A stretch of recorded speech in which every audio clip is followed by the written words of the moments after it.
Our guests today on the morning show are from Aging and Disability Resource Center here in Richland Center, as it is ADRC month. And so they have some really timely stuff to talk about. Cassandra Sanders is here to talk a little bit about what has been going on. She is an ADRC specialist. Rose Welsh, Elder Benefit Specialist, is here, and Jamie Bruckner, Disability Benefit Specialist. First of all, we kind of want to start out and talk about something that's not going on, Cassie, the Wellness Stride. You guys chose to cancel that. Yeah, so due to the weather, the potential wind gusts this afternoon, we decided to postpone the Wellness Stride to June 12th. It will be when that's moved to, and so that is a 3K walk, 5K run. So people will still have an opportunity to sign up for that then, now that it's moved to the 12th of June. So people, if it didn't work out for tonight, they had a conflict, maybe they will be able to in June then. Yes, yep, and the ADRC partners with Simons Recreation Complex, so you can give Simons a call to see about signing up for that if you're interested. Why is the Wellness Stride something that you get behind that you think is important? It's an opportunity for people of all ages in our community to get together and just take that time to promote that wellness and just getting out for a nice walk around town. And we want to incorporate everybody, young to old. I think what was our youngest person that did it last time was 8 months old, and the oldest was like 86 or something like that. Yeah. So wow. It's fun to get everybody together and walk around town. It's amazing. It's hard to think of another event that would include that many and that far of an age group, too. Yeah, it's a lot of fun. So we're looking forward to that on the 12th. Well, tell us about what you do, Cassie, in your role as ADRC specialist. Sure. So there are three of us in the Richland County office. The ADRC specialists, we work with folks in our community to connect them to resources. So we get calls on everything, but connecting them with different programs, things that you might not even be aware of, trying to provide that assistance to folks to stay in their homes for as long as possible.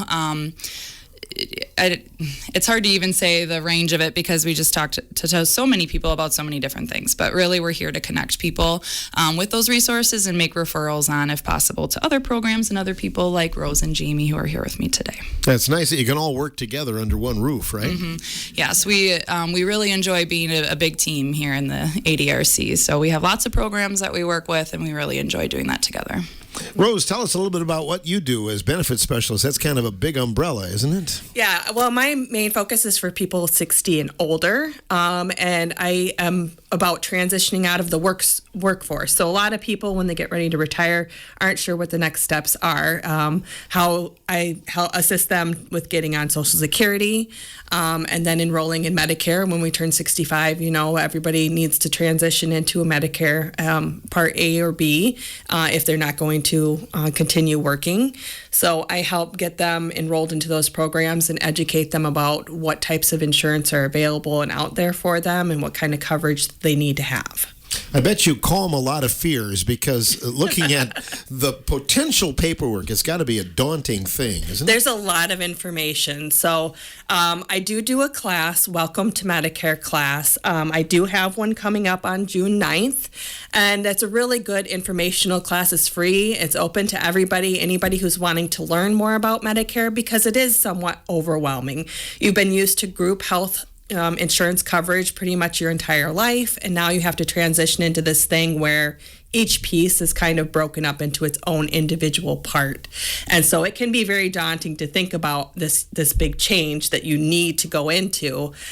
So I encourage people that are a little bit nervous about it to reach out to us, sign up for a Welcome to Medicare class, and then, I'm here to help walk you through it so you don't have to do it on your own. And, if you take it one step at a time, it's really not as big and scary as it sounds. Do you give advice on possible supplements and things like that to insurance? Do you give that so I give the information. I have to display all options out there to people. So I remain very unbiased about what is available, but I do explain what a supplement is, what the different types are, as well as Advantage plans and what the differences are between the two and what it kind of covers for people. Open enrollment comes up later in the year, correct? Yes, so that will begin in fall, and it's very important at the end of September, really, to start looking at your mail and watching for stuff from your insurance company, because that's when changes will be announced. So I will be coming back in fall to speak with you about that and the details as we know about that. That's great. And Social Security info, too.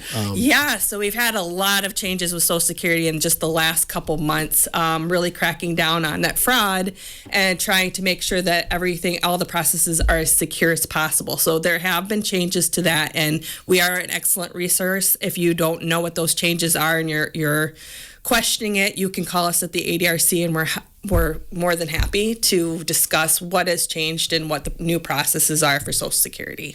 I'm guessing you can get an answer quickly or more quickly through your office than, Social Security office at this point. Yeah, there can be long wait times on the Social Security lines. They have had some reduction in staff, so unfortunately those wait times have grown. So yeah, if you're just looking for an informational question and you're not actually looking for a question specific to your benefits, we can give you a generalized question. We don't have access to what the same databases as Social Security does. So if you have a specific question about your benefit, we can assist you making the call, but we're not going to be able to answer a specific question about like what would you be making on your retirement. But we can guide you as far as what is the process or what are the steps to getting through that to get on retirement. And like at what age or what point you should contact them or start to be thinking about it as well. I mean, if you're thinking about retirement, that's the time to start reaching out to them to try to figure out, well, what am I going to be making? Am I going to be able to afford living on the income that's set for me by Social Security? So if you're thinking about retirement, I encourage you to reach out and start figuring out what those numbers are. But if you know you're going to retire in the next 3 months, then you can begin that process for retirement anytime 3 months before your retirement date. Jamie is here as well. Jamie Bruckner, Disability Benefits Specialist. So kind of give us a little clue into what you do per day, Jamie. Yes, so I'm the Disability Benefits Specialist for the Richland County ADRC, and I provide services for individuals age 17 and a half to 59. One thing specifically that I do is help with that application process to start obtaining those disability benefits through the Social Security Administration. We start from the application process to the very end and all the paperwork and tasks they have in between, because a lot of it can be very daunting and overwhelming. So we provide support and advocacy services so they can get the benefits they deserve. Have there been a lot of changes with those programs as well recently? Programmatically, not many changes, just how we obtain that information from the Social Security Administration has changed. We're seeing longer wait times, like Rose had explained, but we can help be that middleman for those individuals to get the information that they need, so they're not having to call all the time or try and sit and wait hours on the phone to get information. Is that why you are called a red tape cutter then? Is that correct? Yeah, for lack of better wording, we're the middleman to help them get the information they need, the status update on their cases, where things are sitting, help fill out documentation to help substantiate their claim for disability. Disability, there's all forms of that. I mean, I guess every case is different. There's probably not one that's the same, is there? Not a single case I've worked on is the same. There's two different forms of disability benefits. There's the needs-based program, or SSI, and then there's the disability insurance, or SSDI, which is the benefit you pay in through your taxes when you work. Everyone is entitled to disability benefits. It's just depending on where you are in your life, depends on what benefit you are entitled to. And you have to have proof from a physician and those kind of things? Lots of proof, lots of documentation, medical records, statements, things like that to get on disability. And it probably matters your occupation too, doesn't it? Occupation can play into it, especially for SSDI benefits. What you did, if it's a skilled job or not skilled job, those things factor in whether or not they find you disabled or not, or where they find you disabled in the steps. And benefits certainly can change, I'm guessing, even year to year, can't they, for certain individuals? When you're awarded benefits, it's usually a set amount throughout the entire year, but once a year they usually see a COLA increase, or cost of living increase. So they do see a bump in their benefits, usually in January. That's coming up. Well, you guys really have a lot of things to talk about here, some special things coming up here. We wanted to kind of circle back to you, Cassie. bingo size is one of the things that you wanted to talk about. What is bingo size? Sure. So Bingo Size is an evidence-based program that we do through the ADRC, and there's a few of us that are trained facilitators for that. And what it is oh goodness, now I'm blanking if it's 10 or 12 weeks, but it is twice a week. We meet with the folks who sign up and we play bingo, but we also get to exercise. And so it kind of mixes up some education as well as different like resistance band exercises and other things to try and get moving as well as having a little bit of fun. So we haven't picked the next date for that to start, but we are planning one for this summer. And we typically hold that at the community center here in town. And so we'll be getting the word out about that once we have those dates picked. But this will be our third session running of Bingo Size since we started the program here in Richland County, and we just really have a good time with it, and everyone that's done it seems to really enjoy it. So you have to move and groove when you're listening for the bingo. Yeah. We play some music while we're exercising and things. I actually met with someone who was in the first session who said that her doctor felt when she had her knee replaced that because she had been doing Bingo Size that she was able to recover faster, actually, because her legs were stronger from the exercises we were doing in Bingo Size. So it's a great program. Do you win a jackpot or is it just bragging rights? We do have prizes, so everyone who wins bingo, we play we play 2-3 games of bingo each time, and so we have little prizes, and bragging rights, of course. But how do you sign up for that? You'd call the ADRC, and we would take down some information. It is free. We just ask you have to be able to come to like at least 80% of the sessions because it is an evidence-based program, but you would just call the ADRC once we have those dates and sign up. And even if you're interested in it, I'm sure you could give us a call now and put your name down so that once we have that time picked out, we can give you a call and let you know that's starting. Another thing you have coming up is Power of Attorney for Healthcare, an event coming up. Did you want to speak on that, Cassie? Sure. So we have a Power of Attorney healthcare clinic coming up on June 4th. You can call the ADRC to sign up for that. You do need to reserve a slot. We have half-hour slots. It doesn't quite take that whole time, but it is at the community center as well. It's from 4 to 6, again, on June 4th. And we help with filling out that power of attorney healthcare paperwork, which is very important for everyone who's over the age of 18. Wisconsin is not a next of kin state. And so if something were to happen to you, you become incapacitated in any way, your spouse or family member would not be able to make medical decisions for you without that power of attorney healthcare paperwork in place.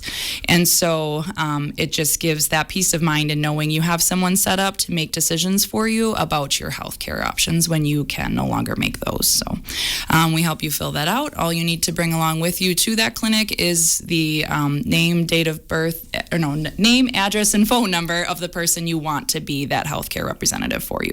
I see. Is it a group thing that you do, or do you meet with people individually that day? We meet with people individually, but we have enough staff there to be able to witness those forms and answer any questions that you might have when you come in for that. So we have all of the paperwork there. You don't have to fill anything out ahead of time. We'll go through and fill that out with you and answer questions you have about it. Are there some typical questions, some common questions that you get from time to time, Cassie? The biggest questions that we had in the last one, or at least that I had with the folks that I was helping, was like, what kind of limitations do you want that healthcare representative to have? And so it's good to know coming into it what kinds of decisions you want them to be able to make, or what kind of requests you have. So if you don't want to be put on life support, if you don't want feeding tube, those kinds of things to think about before coming in. Because we can indicate that on the forms so that it is in writing and your doctors know that is your wishes. And that does not include financial, right? Correct. Power of attorney finance is a separate form.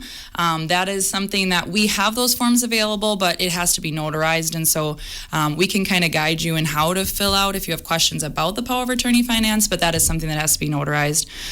But basically the power of attorney finance allows someone, even if you're not incapacitated, if you just want that help from someone to help you with your finances, taxes, property, bank accounts, different things. It just kind of gives someone else that ability to assist you. You still make the decisions, but they can help you if you need need that. For the healthcare documents, then, when you get them filled out, what's the next step? Who gets those then? You want to make sure to retain a copy for yourself, obviously, in a safe place, but then you would want to give that to any medical providers that you work with. You want to make sure that your representative has a copy of that as well. Basically, just distributing it to people who are going to be handling any kind of medical things for you. So. And that's coming up on the 4th. How can people sign up for that, Cassie? Give the ADRC a call. Always the answer. Just call the ADRC and we'll put you down for a time slot. Like I said, we do have to reserve spots for that one just because we're limited in who can help do that. And then if the slots are full, but you still want to do that, we will have another one in September, I think is the next one. I don't remember the date on that, but we do have multiple ones scheduled throughout the rest of the year. Yes. Yep. Okay. Yeah, this just happens to be the next one then. Yes, the next one is June 4th. Sure. Rose, we wanted to talk too about the Sip and Swipe event you have coming up. What is that? Yeah, so we are trying to educate seniors on the smartphone devices and technologies, especially if you find you're struggling to do all the things that you want to do with your phone. Jamie and I will be holding a Sip and Swipe July 9th at the community center at 1 o'clock. And it is really bring your smartphone with you. She's versed in the Apple technology. I'm kind of more well versed in the Samsung technology and Android devices.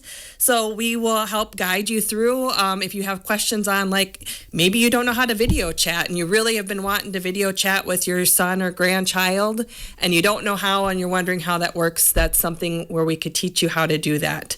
So come with your device, come with your questions and what you want to learn, and it's really just kind of to make you an expert on your device. I need to get my phone in the other room here and have you guys work on it for me. Right?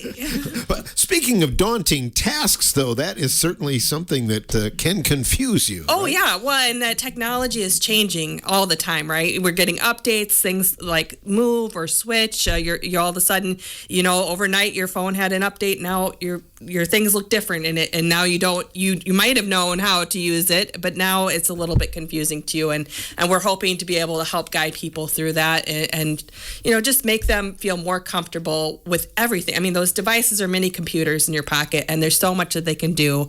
And we really feel that, maybe that the older people feel a little bit nervous about exploring all those different options like apps and texting or sending pictures. And that's really what this class is about, is just making you feel more comfortable navigating that.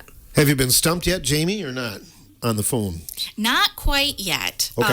I have lots of Apple products, so I'm quite versed in them. And I have young children who are constantly teaching me new things regarding our devices.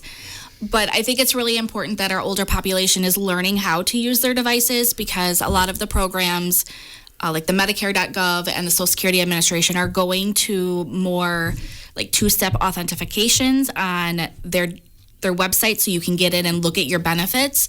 And that's going to require you to be able to use your phone to activate and get into those programs. Mm-hmm. Yeah, that's a good point. It's not just about communicating with loved ones. It's also about those kind of things, and we're getting more and more away from paperwork. Technology is getting so ingrained into everything that we do, so even a little bit of help on how to use your device is important. Yeah. We talk about older Americans, though, too. It's important to stay in contact with loved ones, and any more phone calls sometimes don't work for your children and grandchildren, and even emails don't work. I mean, you've got to kind of go with the flow in technology, don't you, Rose? Yeah, I mean, my children do not like to call. They are either texting me or they really do want to do video call, and that's something that even myself, I'm not super comfortable with that myself. I mean, I just don't like to see myself on it is the big thing, but they feel more comfortable. That's what they want to do, is they want a video call. And so, being able to connect with your grandchildren the way that they feel comfortable will just bring you that much closer to them. The Sip and Swipe event, when again is it? What's the date? It is July 9th at 1 o'clock at the community center, and we do have limited spots just because it is going to be so hands-on and there's only 2 of us instructors. We ask that people call and sign up. We have 10 slots open, so if you're interested, call up sooner than later and get yourself on that list. So that's the swipe part of it. What's the sip part of it then?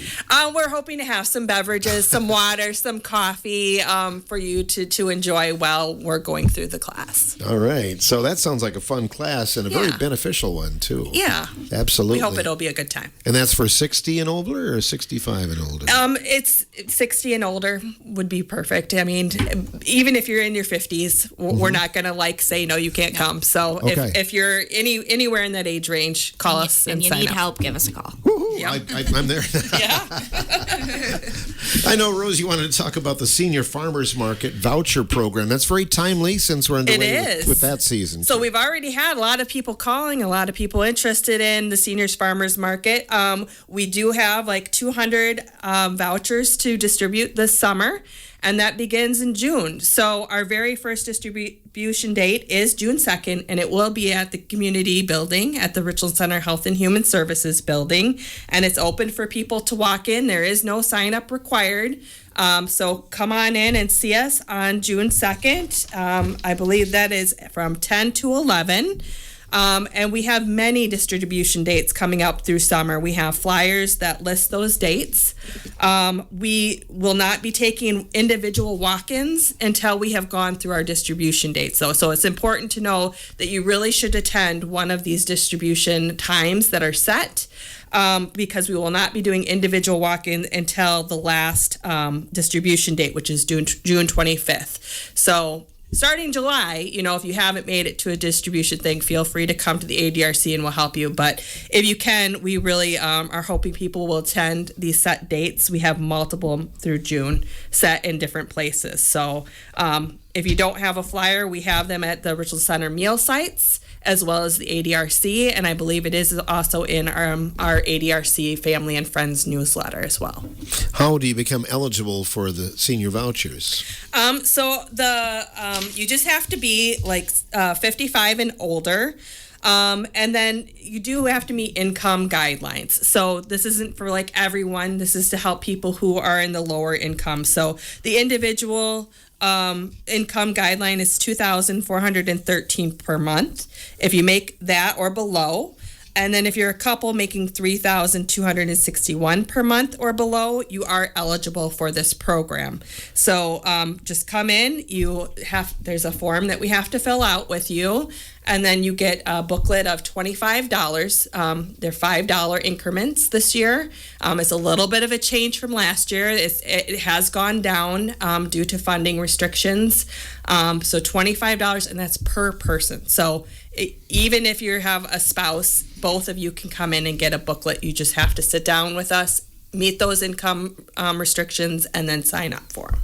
That will buy a lot of groceries because things are reasonably priced at the farmers market. Yes, yep. And it's important to note that this covers fruits and vegetables that are homegrown. So you cannot go to the farmers market and buy bread with this or baked goods. It is restricted to things that are grown, and they do have to be grown in Wisconsin.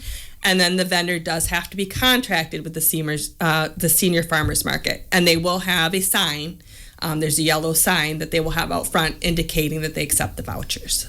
Do you make any appearances at the farmers market for info? We have one date that we are going to be sitting at the farmers market to distribute vouchers, but the ladies there have been working with us for years, and they are very well versed in the program as well, and they try to make sure that all of their vendors understand the program. And I believe last year every vendor that was there was signed up to accept the vouchers. I can't speak to this year yet, but I know that that's a big goal of the ladies who run the farmers market in town here, is to make sure that all the vendors are aware. But it is also important to note these work at every farmers market throughout the state. So if you're traveling and you want to go to Madison's farmer market, you can use them there as long as the vendor has their sign out.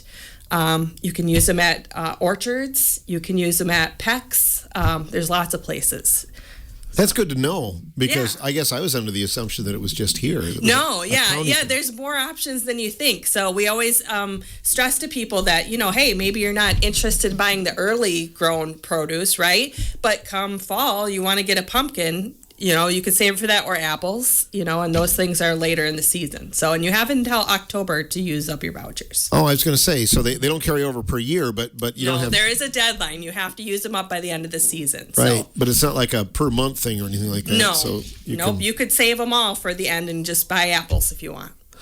Does ADRC have anything to do with any of the other programs that help with food here in Wisconsin? So we do connect people to the food share program. If you are eligible for that, we definitely help people sign up and apply for the food share program. Okay, good to know. Aging and Disability Resource Center of Wisconsin, our guests here on the morning show, and we'll be back with some more info for you in just a moment.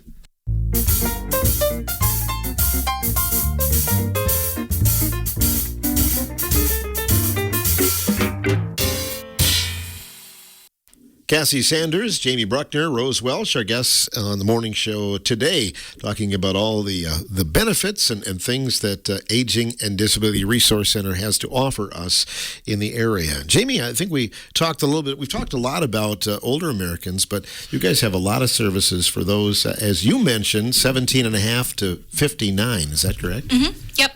So Cassie and I work pretty closely on individuals that are transitioning into adulthood who have disabilities. So they usually start with Cassie with a referral from the schools or from the behavioral health program. And then there's a number of different entities that are working with these youth as they transition out. And so someone may have started with programs with the county in birth to 3, and they've worked through CLTS, the Children's Long-Term Support Programs, and then all of those other programs. Well, now they're reaching adulthood, and so what does that mean for them? And so we get those referrals, usually starting around 17 and a half, and it doesn't have to even come through a referral. If you have a child who has disabilities but maybe isn't connected with a program at this time, you can certainly reach out to the ADRC as well, and we work to connect and make sure that youth has all the things in place that they need. So what is it going to look like to get an ID if they want to vote? Do they need a guardian? Will they need to apply for disability benefits? Do they need Badger care? There's so many things that we talk to them about, and that 17 and a half to 21, I think, is really our kind of youth in transition time, but and what does that mean for them? And so making those referrals then to, like Jamie, to apply for Social Security if needed, adult protective services if they are in need of someone to help them make decisions, as an adult and things like that. And so we are kind of a one-stop shop for information and kind of pointing people in the right direction when it comes to those youth in transition services. You work closely with the area schools then? Yeah, we certainly try to connect with all of the schools and make sure they know about what the ADRC can provide and some of the assistance that we can provide to the families that they're working with.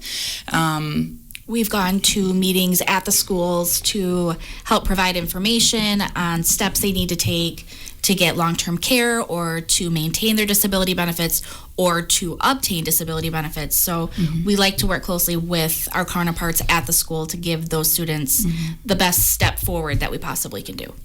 Yeah, and we'll attend IEP meetings. We can it's really adaptable, whatever the family is wanting and how they want us to be involved. Sometimes we're even starting sooner than 17 and a half, depending on kind of the complexity of like what that's going to look like for that person to turn 18. There's a number of things that we can try to step in and help and advocate and connect people to those resources. So if anyone has, that kind of situation going on for their youth, then we can certainly try to help where we can. With someone in school, does that, sometimes you can stay in longer than 17 and a half, obviously. Do the benefits change once they get out of the school, public school or private school situation? So, go ahead. I was going to say, it kind of depends on the situation. So some youth can remain in their childhood benefits until a certain point if they are remaining in school. It's a case-by-case thing. Yeah, once you turn 18, you do have to provide documentation to the Social Security Administration that you are staying in school until a certain age. That way you can maintain your childhood benefits, and it gives us time to start working towards adult benefits that you'll need once you're out of school. There's a possibility you could transition out of benefits entirely, right? If you're on your own and you start living independently and everything. Yeah, and we try to work with people to, I guess, gain those skills and get those connections and supports and things in place so that they can be as independent as possible.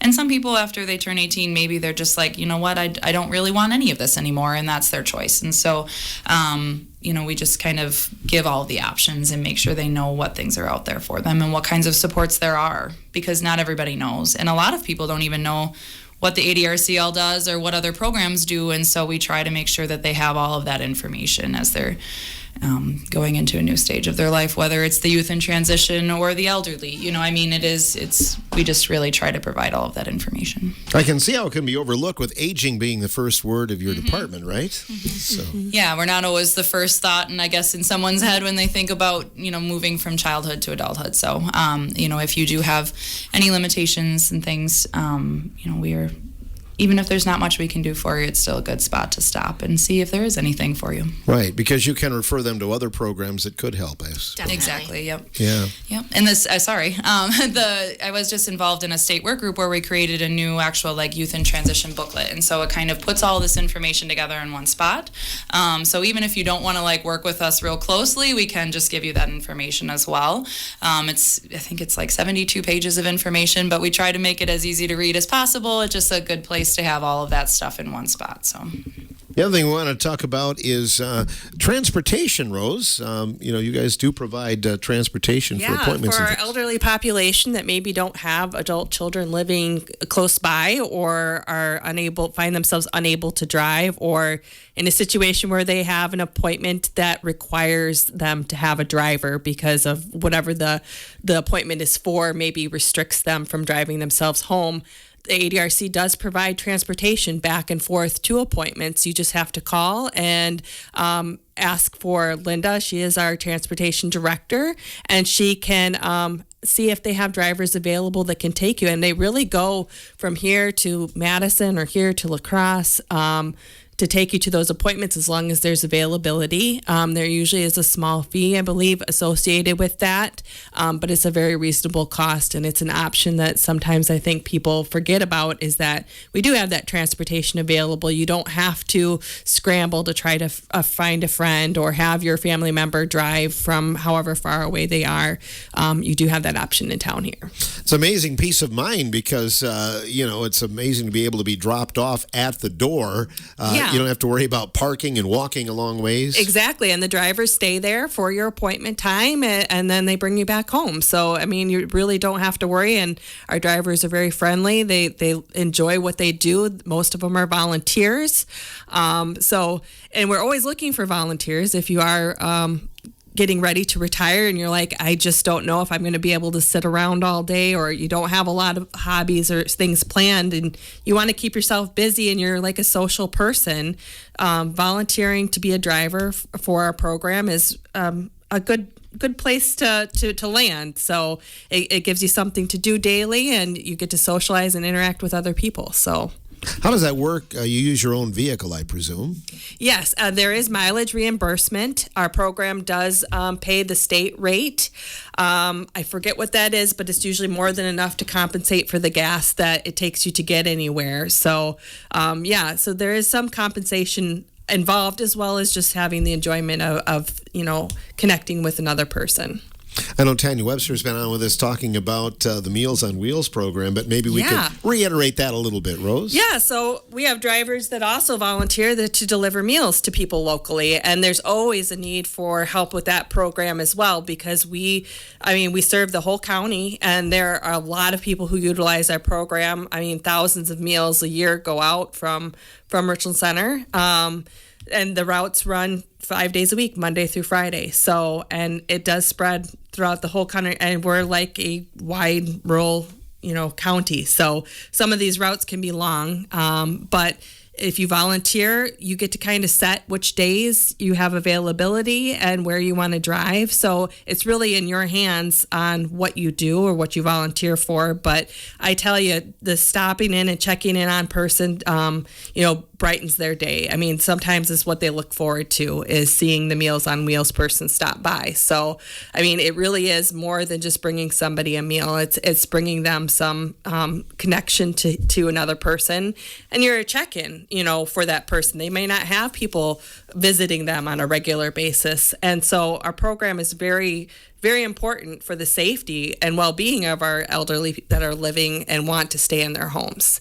And this program allows them to do that. You three have all done that too, right? You've all got Yes. the roots? Yeah, it's a very enjoyable experience. I can say firsthand that I have a lot of fun getting out of the office and going out about and stopping and visiting with some of my clients that way. Mm-hmm. And again, you talk about volunteers for that, but are there some other programs through ADRC where you could use some volunteers, Rose? We're looking for volunteers in any capacity. I mean, my program would accept volunteers if you maybe aren't as physical, but you are versed in computer technology. I'd always willing to have a volunteer come help me with my program and do some data entry for me. We're welcome. We're open to volunteers of any sort at the ADRC. If you're interested, give us a ring, and we're glad to talk to you about that. Especially during that Medicare open enrollment season. Yes, especially during the fall when the open enrollment season comes, because that is a very busy time of year for me. So, how knowledgeable do you have to be, Jamie, with that, if you were going to volunteer for that, for instance? Basic typing skills. Typing skills and just a little bit of basic computer knowledge. You'll be entering medications into a system with pharmacies local to our area to see what plans work best for that individual and their medications. Yeah, and we're not expecting you to be an expert. If you feel just comfortable typing, basic computer skills, we will train you. So yeah, we're not going to leave you hanging on your own. Nope, we won't. Keyboarding, Yeah. So, yes, basic keyboarding is about it. I mean, in that regard, you're putting it in and doing like a what if, right? You're not actually. We look at different medications compared to different pharmacies and compare the different plans for an individual to decide what plan for a Part D Medicare plan would be best for them. Yeah, so our volunteers would be basically putting in that information and then just printing off the results. That's all they would be doing. They wouldn't have to be knowledgeable about the program in great depth. They just have to plug in the info and then print it off for us. Okay. That's the main thing. Yeah, you wouldn't want to be like, I put in this information. This person's got to wait a whole year before they can re-enroll. Nothing like that. No, we wouldn't have the volunteers doing any enrollment. Nope. Cassie, is there anything else you'd like to add about any of your programs or anything that you're involved in? I don't know. Just, I guess the ADRC, we accept questions of all kinds. We certainly get questions of all kinds, and we're here to help out the folks that live here in Richland County. Unfortunately, our services are limited to the people that live in the county, so it is, I know we get a lot of calls from people who are in Muscoda because we're much closer than like Lancaster and such, but we can answer general questions, but typically our programs and services are for folks who are within our county here. But we're there Monday through Friday, 8 to 4:30. To answer questions. So if people want to give us a call, our phone number is 608-647-4616. The other question I had for you all, because we're just appreciative of what you do and your skills, why do you do what you do, or why do you find your job rewarding, Cassie? I think it's rewarding because it's a way to give back to the community in such a impactful way. Even just answering simple questions for people, calming them down. They see something on TV and they're like, oh my goodness, what does this mean? And we can try to ease their mind a little bit and help them through those things, because maybe we don't know anything about what you're calling about, but we're going to figure it out for you, and we're going to give you a call back if we're able to figure that out. But it's just it's impactful, and it's something different every day. Every question is different in its own way. So I can see that. It's kind of a variety show, isn't it? Yes. Even if it's about the same thing, the way they're asking is different. It's just something keeps your brain moving. Keeps you young, right? Yeah, right, exactly. Jamie, what about you? I'm born and raised in Richland County, so it's really nice to be able to give back to a community that I've lived in my entire life and to ensure that our community members are taken care of. Mm-hmm. Rose? Yeah, I was born and raised here as well and have a lot of family and friends around here. But to Cassie's point, easing somebody's worries, you see them come in and they are just very stressed. You can see it all over their face and their body language. And then when you see them walk out and they're smiling and you know that you've had a hand in helping ease that anxiety that they might have been feeling when they come in, is very rewarding. And it's really nice to help people and give back to the community. Great. Well, we have some important dates coming up for sure. Can you go over those? What dates we should be looking for? The wellness stride, not slide. The wellness stride is not happening tonight. So that we don't slide. Well, Yeah, exactly. yes, it is not happening today. It is being postponed to June 12th. Okay. Yep. And then we have the Seniors Farmers Market vouchers, the distribution starting June 2nd at the Richland Community Health and Human Services Building. And then June 4th is our Power of Attorney Healthcare Clinic. And June 9th, we have the Welcome to Medicare Clinic. And then the Sip and Swipe, July 9th. So it's a little ways out there, but feel free to call now if you're interested. Excellent. And that number again? 608-647-4616. Wonderful. Thanks, Jamie. Appreciate it. Jamie joining us here, Jamie Bruckner, along with Rose Welsh and Cassie Sanders from Aging and Disability Resource of Richland Center here on The Morning Show.